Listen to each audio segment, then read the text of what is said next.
मेरे मित्रों, मैं डॉक्टर आनंद यात्री आज आपके सामने मैंने एक शरीर का स्ट्रक्चर लिया है और इस शरीर पर बने हुए आपके सातों चक्रों को लिया है। ये शरीर कैसे हमारा काम करता है, शरीर हमारा कैसे बना, हम इसके बारे में विस्तृत चर्चा करने चाहते हैं। देखिए, पहले तो ये बात समझ लीजिए, हमको परमात्मा ने केवल एक ऊर्जा दी है, बाकी जो हमारा शरीर है ये हमने खुद ही बनाया है अपने जरूरत के हिसाब से। जैसे विज्ञान की एक बिग बैंग थ्योरी कहती है। अब तुम कह रहे होगे ये बिग बैंग थ्योरी किसने बनाई? हाँ, तो मैं ये मानने को तैयार हूं कि बिग बैंग थ्योरी परमात्मा ने ही की होगी। उसी से इस धरती पर जीवन आया।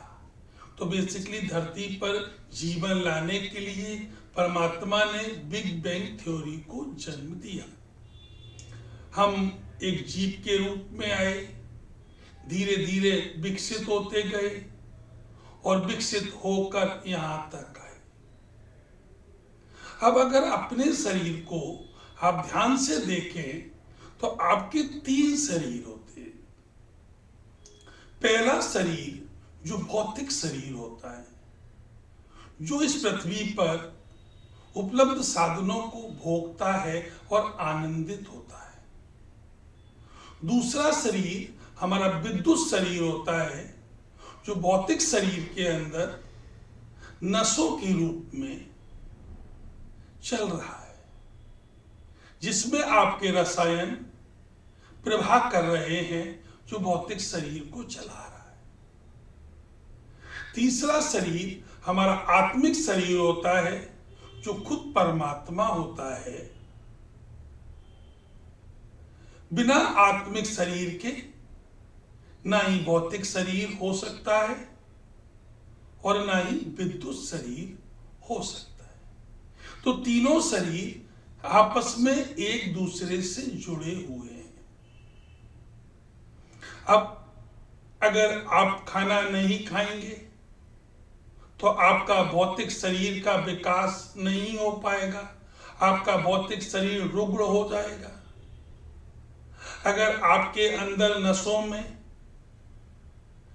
आपका ब्लड का सर्कुलेशन और जो अदर रसायन हैं जो अंदर नसों के थ्रू बह रहे हैं, अगर वो प्रॉपर नहीं चलेंगे तो आपका विद्युत शरीर डिस्टर्ब हो जाएगा।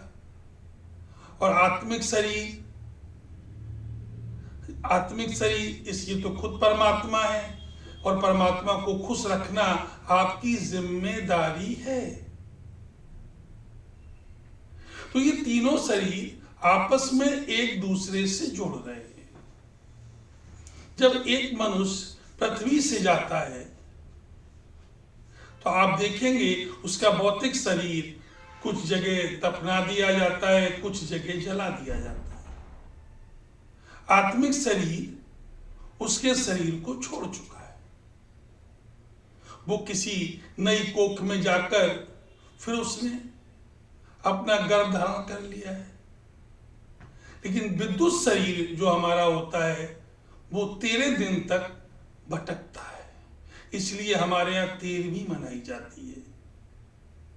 ये विद्युत शरीर, जैसे कि आपको महसूस होता है कि कोई आपके पीछे खड़ा हुआ है, तो ये बेसिकली विद्युत शरीर ही होता है जो आपको महसूस कराता है।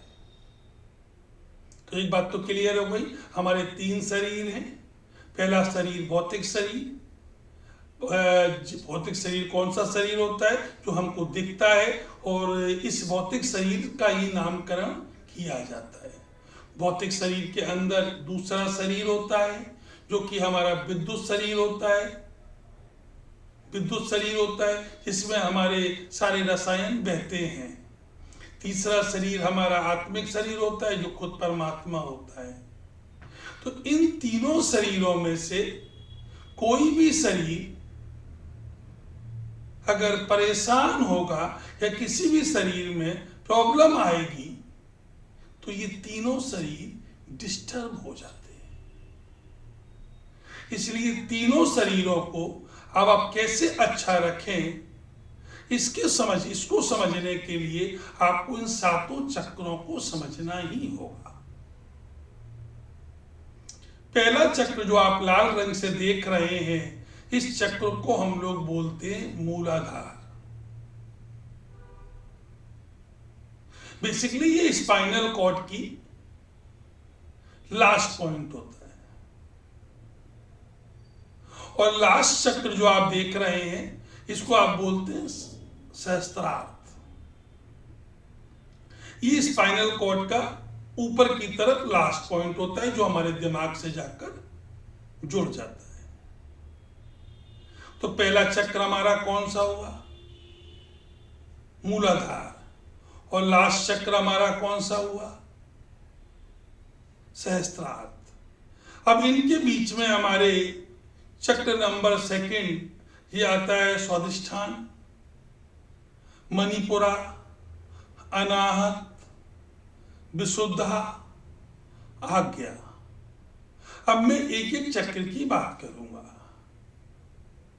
मूलाधार बेसिकली हमारा वो चक्र होता है जो स्पाइनल कॉर्ड का लास्ट पॉइंट होता है। हम में और जानवर में इतना अंतर है, जानवरों की जो स्पाइनल कॉर्ड होती है वो बेंटेड होती है, जबकि हमारी स्पाइनल कॉर्ड स्ट्रेट होती है। तो परमात्मा ने अपनी पृथ्वी को चलाने के लिए हमको जीव से बुद्धिजीवी में परिवर्तित किया। अब जीव से बुद्धिजीवी में परिवर्तित होने के लिए स्पाइनल कॉर्ड का स्ट्रेट होना आवश्यक है। तो पहला हमारा चक्र कौन सा हुआ? मूलाधार। दूसरा हमारा चक्र होता है स्वादिष्ठान।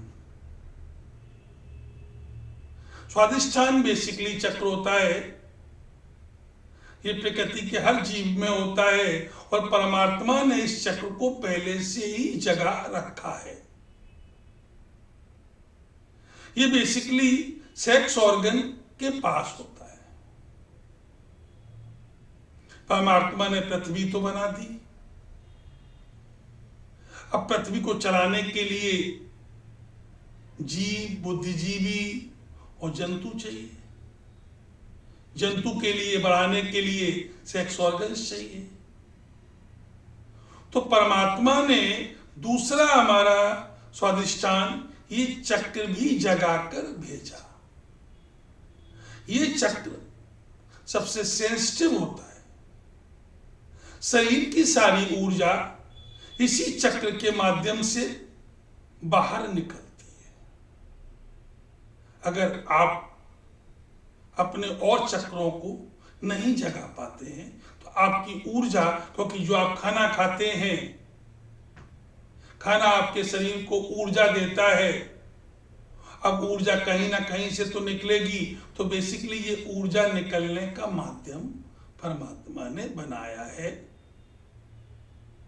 तीसरा चक्र हमारा होता है मणिपुरा। यह हमेशा नाभि के पास होता है। ये भय का चक्र होता है। जब भी आपके जीवन में कोई भय आता है तो आपका ये चक्र हिल जाता है, ये चक्र आपका डगमगाने लगता है। आप देखेंगे स्त्रियां ज्यादा भयभीत होती हैं, इसलिए स्त्रियां ज्यादा मंदिरों की तरफ भागती हैं। पुरुष कम थोड़ा सा भयभीत होता है, इसलिए पुरुष उतना मंदिरों की तरफ नहीं भागता है जितना स्त्रियां भागती हैं। और इसका वैज्ञानिक आधार भी है। स्त्रियां बच्चों को जन्म देती हैं, जिसके कारण से उनका ये नाभि का चक्र इम्बैलेंस हो जाता है। तो अगर आप देखेंगे स्त्रियों का ये चक्र जनरली हिला रहता है, हिला हुआ रहता है, पुरुषों का ये चक्र स्थिर रहता है। लेकिन अगर स्त्रियां बच्चे देना बंद कर दें तो उनका भी ये चक्र मजबूत हो जाएगा। अगला हमारा चक्र है अनाहत। ये मोह का चक्र है। ये चक्र अगर आप देखें तो भारतीय स्त्रियों का बड़ा ही मजबूत होता है, क्योंकि वो मोह से ज्यादा बंधी हुई होती हैं, परिवार से ज्यादा बंधी हुई होती हैं। इसलिए तो माएं बच्चे पाल पाती हैं। अगर माओं में मोह ना होता तो ये बच्चे पालना संभव नहीं है। तो स्त्रियों में मोह ज्यादा होता है। इसको मैं साइंटिफिकली बात करूं, अगर कोई बच्चा डूब रहा हो तो मां उसको डूबने नहीं देगी। ये प्रकृति में भी देखा जाता है। ये चक्र प्रकृति के हर जीव जंतु जो फीमेल होती हैं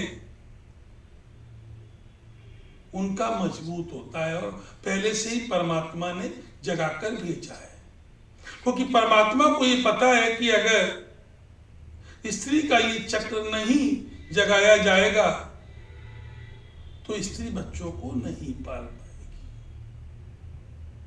अगला चक्र होता है विशुद्धि चक्र। विशुद्धि चक्र बेसिकली ये गले पर होता है। ये कहा जाता है जिस दिन आपका विशुद्धि चक्र जग गया तो आपकी भाषा शैली मधुर हो जाएगी। भाषा शैली आपकी मधुर हो जाएगी। आपके कंठ में स्वयं परमात्मा उतर आता है। अब इस चक्र को आप कैसे जगा सकते हैं? इस चक्र को जगाने का एक ही रास्ता है, केवल मौन। जितना आप मौन को साधेंगे उतना ही आपका ये चक्र और मजबूत होता जाएगा। एक समय ये आ जाएगा लोग आपके पीछे आपकी आवाज सुनने के लिए भागने लगेंगे। ये चक्र हमको जगाने पड़ते हैं। तो मैंने क्या कहा, विशुद्धि चक्र जो होता है वो हमारे गले पर होता है और ये हमारी आवाज को सुरीला बनाता है। अगला चक्र हमारा होता है आज्ञा चक्र। ये दोनों आंखों के बीच में यहां होता है। बेसिकली ये विल पावर का चक्र होता है। जिसकी जितनी विल पावर ज्यादा होगी उसका ये आज्ञा चक्र उतना ही अच्छा काम करता है।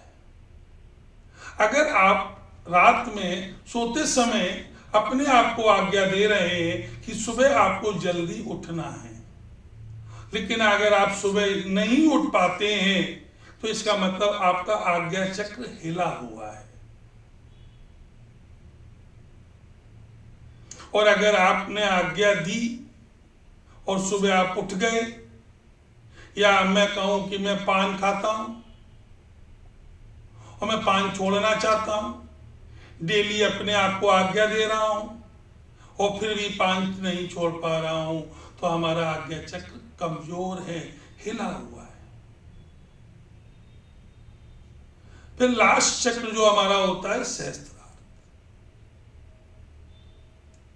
अगर हमने ये सारे चक्र जगा लिए तो पक्का मान के चलिए कि सहस्त्रार्थ का मतलब था कमल।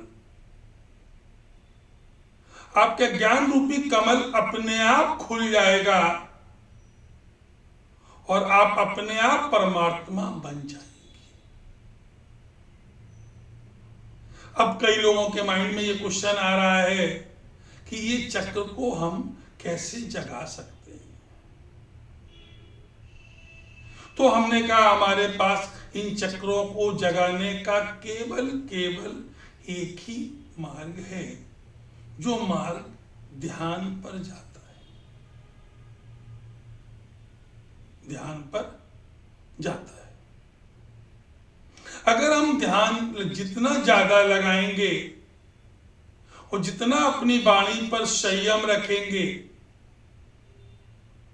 जितना अपने खाने पीने पर संयम रखेंगे, तो एक दिन में तो नहीं, लेकिन एक दिन जरूर आप चक्र जगा लेंगे। और जिस दिन आप चक्र जगा लेंगे, ये दुनिया आपके पीछे पीछे अपने आप भागने लगेगी। क्योंकि अगर कहीं फूल खिलता है तो उसको किसी को बताना नहीं पड़ता है, क्योंकि फूल की खुशबू अपने आप फैलती ही है। इसी तरीके से जब आपके ये सारे चक्र जग जाएंगे तो आपको किसी को बताना नहीं पड़ेगा, क्योंकि आपकी खुशबू चारों तरफ फैलेगी ही। लेकिन ये इतना आसान काम नहीं है। 3 महीने आपको डेली ध्यान लगाने की कोशिश करना है, और 15 मिनट का ध्यान। 15 मिनट बहुत ज्यादा है, 3 मिनट का ध्यान लगाने की कोशिश करना है। अगर 3 मिनट हो जाएगा तो 15 मिनट भी हो जाएगा। जनरली तो 3 मिनट करना ही बहुत मुश्किल काम है, क्योंकि जब आप ध्यान लगाने बैठेंगे, छोड़ ध्यान के बाकी सब कुछ आपसे होगा। अब तुमने पूछा ध्यान की कौन सी पद्धतियां लगाएं, तो हमने कहा ध्यान की सबसे सिंपल पद्धति एक ही है, सांस का आना और सांस का जाना, बस केवल यही गिनते रहना है। यह आपको बड़ा आसान लग रहा है, यह आसान नहीं है, करके तो देखिएगा। लेकिन अगर आप कर ले गए तो आपका सारे चक्र खुल जाएंगे, और सारे चक्र खुलने का मतलब हुआ कि आपका फूल भी कमल के जैसा खुल जाएगा, जिसकी खुशबू को फैलने से फिर कोई रोक नहीं सकता। धन्यवाद। अगर हमारा ये वीडियो अच्छा लगे तो लोगों को बताइएगा और शेयर करिएगा। धन्यवाद।